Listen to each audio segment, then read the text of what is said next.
Welcome to Through the Bible in a Year with Pastor John. We invite you to join us at 1 Oakleigh Avenue in North Providence, Rhode Island. This podcast is presented to you by The Way Ministries, supported by listeners like you.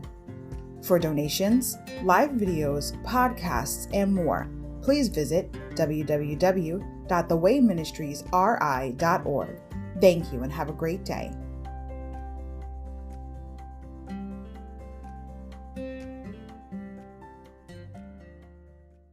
Hi everybody, welcome to Through the Bible in a Year with Pastor John. Glad you could join me today to get a portion of God's Word. Today we're going to begin in day 49, February 18th, Numbers 31 to 33. The last days of a great leader. Overview.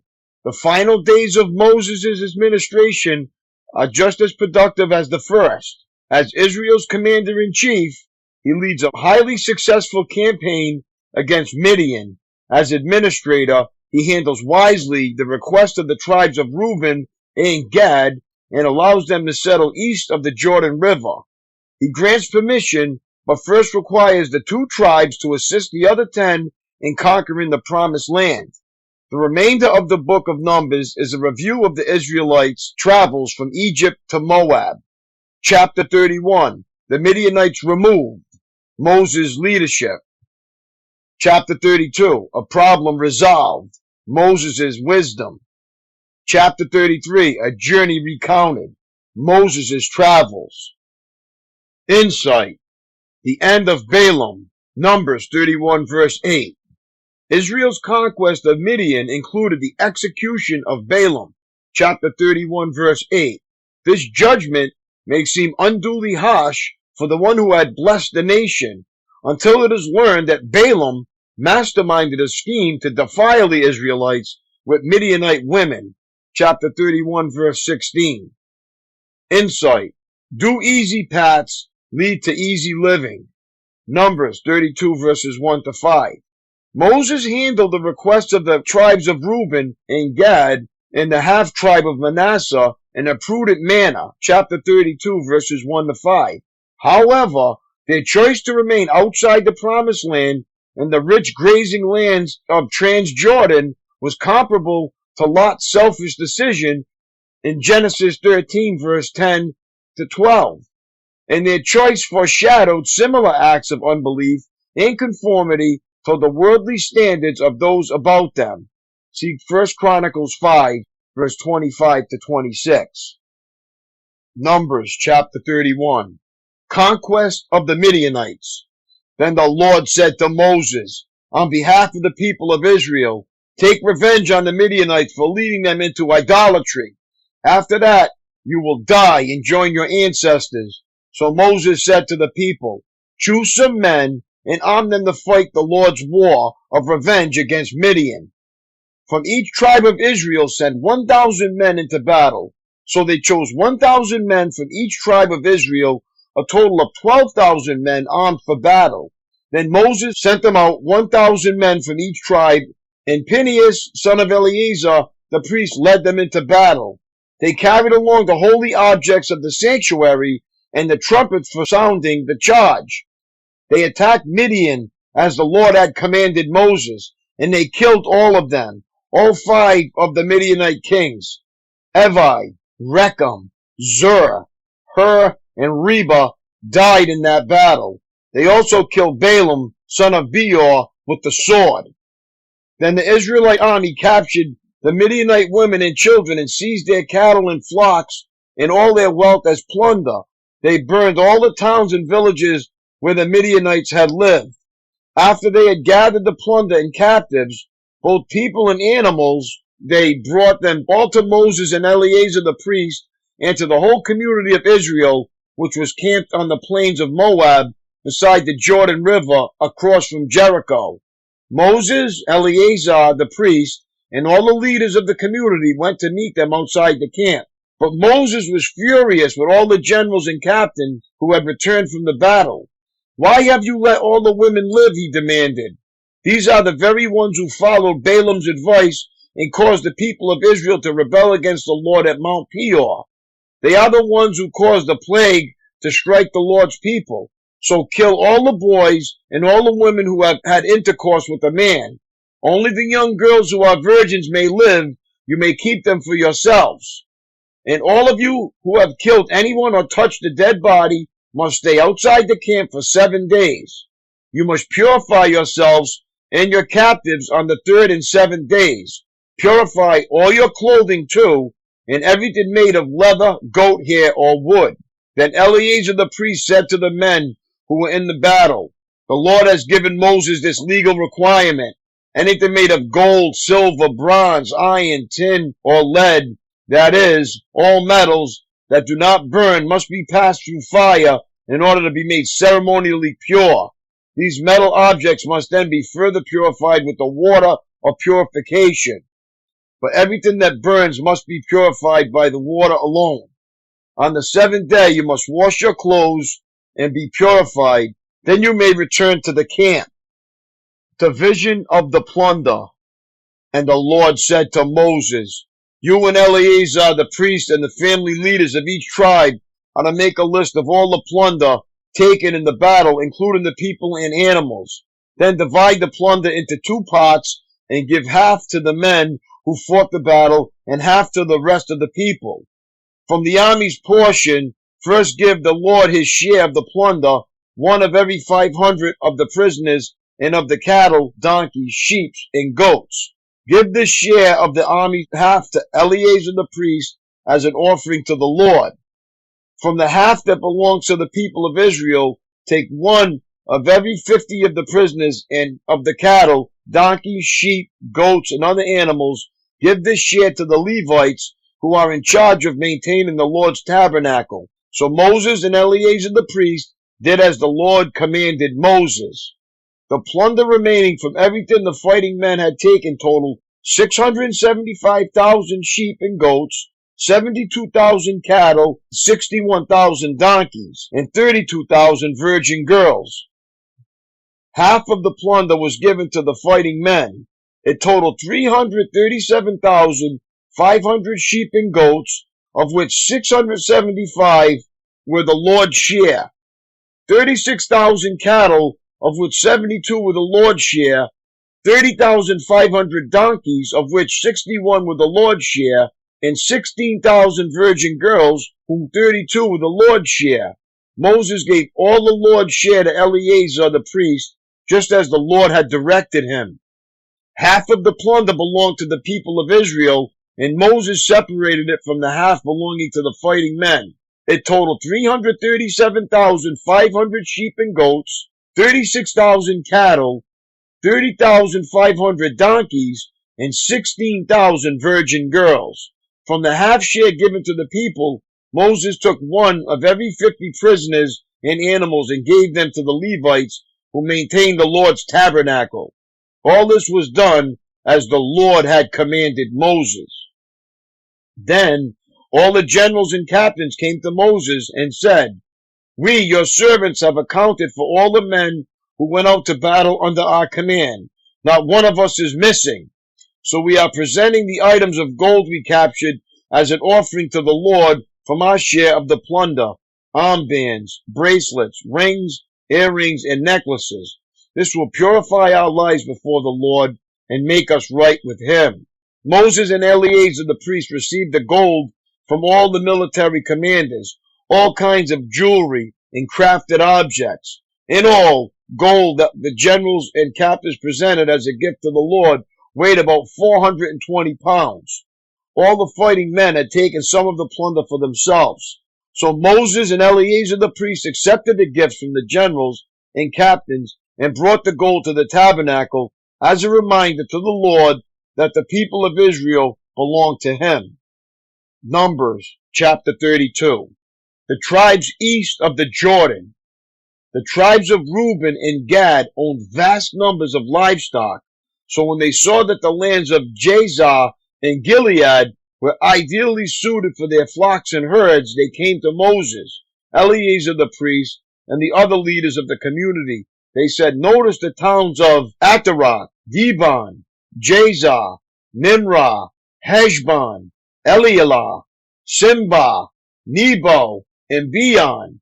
The Lord had conquered this whole area for the community of Israel, and it is ideally suited for all our livestock. If we have found favor with you, please let us have this land as our property instead of giving us land across the Jordan River. Do you intend to stay here while your brothers go across and do all the fighting?" Moses asked the men of Gad and Reuben, "Why do you want to discourage the rest of the people of Israel from going across to the land the Lord has given them? Your ancestors did the same thing when I sent them from Kadesh Barnea to explore the land. After they went up to the valley of Eshcol and explored the land, they discouraged the people of Israel from entering the land the Lord was giving them. Then the Lord was very angry with them, and he vowed, 'Of all those I rescued from Egypt, no one who is 20 years old or older will ever see the land I swore to give to Abraham, Isaac, and Jacob, for they have not obeyed me wholeheartedly.' The only exceptions are Caleb, son of Jephunneh the Kenizzite, and Joshua, son of Nun, for they have wholeheartedly followed the Lord. The Lord was angry with Israel and made them wander in the wilderness for 40 years, until the entire generation that sinned in the Lord's sight had died. But here you are, a brood of sinners, doing exactly the same thing. You are making the Lord even angrier with Israel. If you turn away from him like this, and he abandons them again in the wilderness, you will be responsible for destroying this entire nation." But they approached Moses and said, "We simply want to build pens for our livestock and fortified towns for our wives and children. Then we will arm ourselves and lead our fellow Israelites into battle until we have brought them safely to the land. Meanwhile, our families will stay in the fortified towns we build here, so they will be safe from any attacks by the local people. We will not return to our homes until all the people of Israel have received their portions of land. But we do not claim any of the land on the other side of the Jordan. We would rather live here on the east side and accept this as our grant of land." Then Moses said, "If you keep your word and arm yourselves for the Lord's battles, and if your troops cross the Jordan and keep fighting until the Lord has driven out his enemies, then you may return when the Lord has conquered the land. You will have fulfilled your duty to the Lord and to the rest of the people of Israel, and the land on the east side of the Jordan will be your property from the Lord. But if you fail to keep your word, then you will have sinned against the Lord, and you may be sure that your sin will find you out. Go ahead and build towns for your families and pens for your flocks, but do everything you have promised." Then the men of Gad and Reuben replied, "We, your servants, will follow your instructions exactly. Our children, wives, flocks, and cattle will stay here in the towns of Gilead. But all who are able to bear arms will cross over to fight for the Lord, just as you have said." So Moses gave orders to Eleazar the priest, Joshua son of Nun, and the leaders of the clans of Israel. He said, "The men of Gad and Reuben who are armed for battle must cross the Jordan with you to fight for the Lord. If they do, give them the land of Gilead as their property when the land is conquered. But if they refuse to arm themselves and cross over with you, then they must accept land with the rest of you in the land of Canaan." The tribes of Gad and Reuben said again, "We are your servants, and we will do as the Lord has commanded. We will cross the Jordan into Canaan, fully armed to fight for the Lord, but our property will be here on this side of the Jordan." So Moses assigned land to the tribes of Gad, Reuben, and half the tribe of Manasseh, son of Joseph. He gave them the territory of King Sihon of the Amorites and the land of King Og of Bashan, the whole land with its cities and surrounding lands. The descendants of Gad built the towns of Dibon, Ataroth, Aroer, Ataroth Shofan, Jazer, Jogbahath, Bethanimrah, and Bethan-Haran. They were all fortified towns with pens for their flocks. The descendants of Reuben built the towns of Heshbon, Eliah, Kirethaim, Nebo, Baal-Meon, and Sibmah. They changed the names of some of the towns they conquered and rebuilt. Then the descendants of Machir, the tribe of Manasseh, went to Gilead and conquered it, and they drove out the Amorites living there. So Moses gave Gilead to the Machirites, descendants of Manasseh, and they settled there.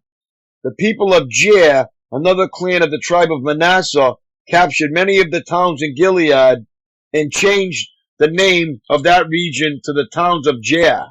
Meanwhile, a man named Naboah captured the town of Kenath and its surrounding villages, and he renamed the area Nobah after himself. Numbers chapter 33. Remembering Israel's journey. This is the route the Israelites followed as they marched out of Egypt under the leadership of Moses and Aaron. At the Lord's direction, Moses kept a written record of their progress. These are the stages of their march, identified by the different places where they stopped along the way. They set out from the city of Ramses in early spring on the 15th day of the first month, on the morning after the first Passover celebration. The people of Israel left defiantly in full view of all the Egyptians. Meanwhile, the Egyptians were burying all their firstborn sons whom the Lord had killed the night before.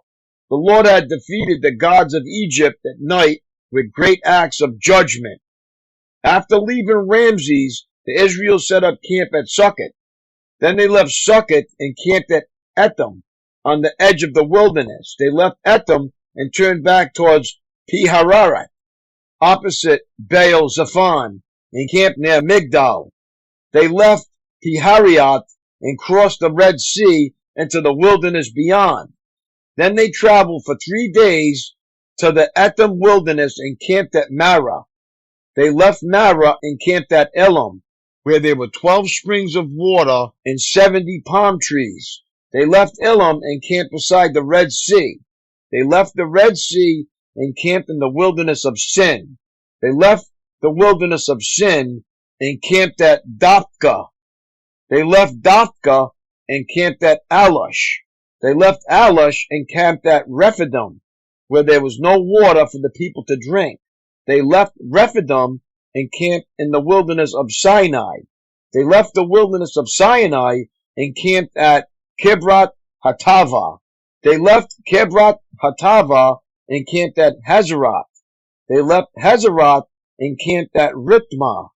They left Rithmah and camped at Rimmon Perez. They left Rimmon Perez and camped at Libnah. They left Libnah and camped at Rishah. They left Rishah and camped at Keheliath.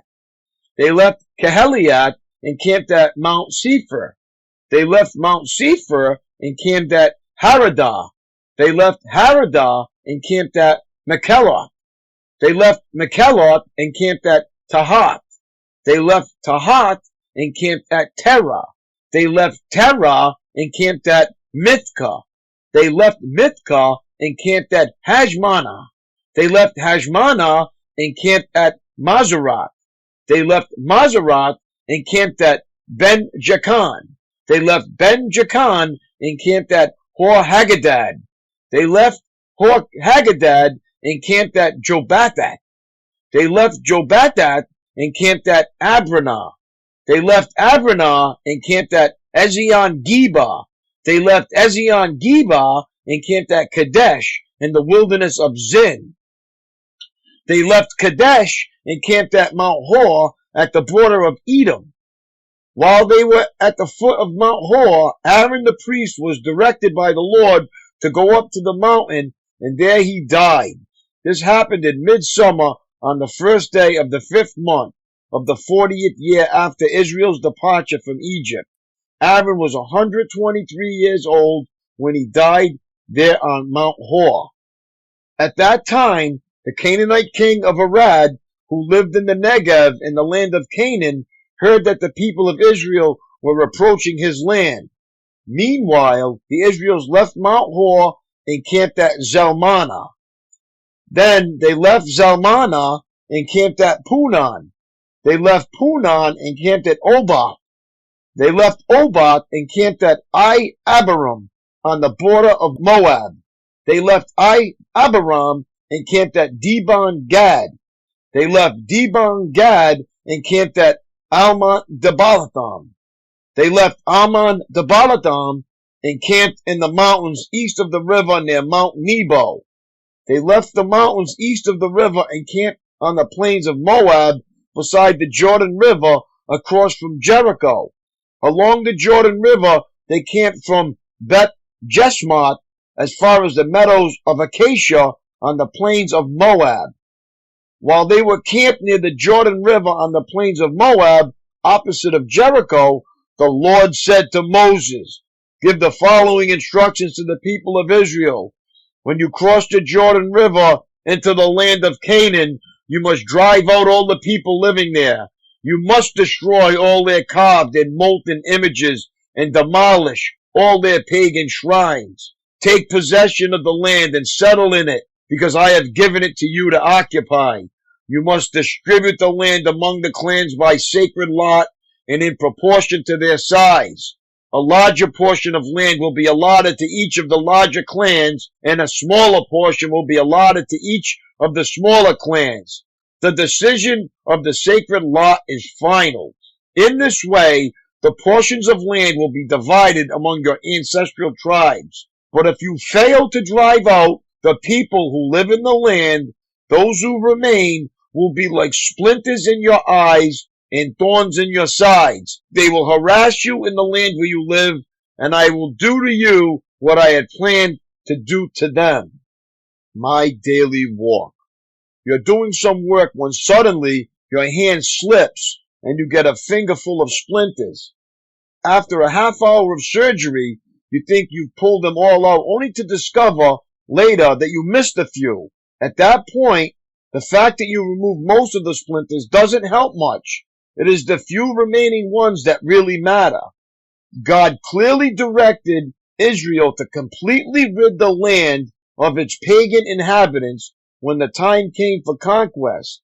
He warned that any Canaanites left behind would become like painful splinters and thorns to the Israelites. Chapter 33, verses 55 and 56. Disobeying God, Israel failed to rid the land of its pagan populace and was eventually corrupted by immorality and idolatry. Are there any splinters in your spiritual life, secret sins, nagging habits, little things you know displease God? Carry a pair of tweezers with you today as a reminder that what you fail to remove now will only fester and cause more pain in the future. A little sin will add to your trouble, subtract from your energy, and multiply your difficulties. That's all for today, my friends. It was great reading along with you.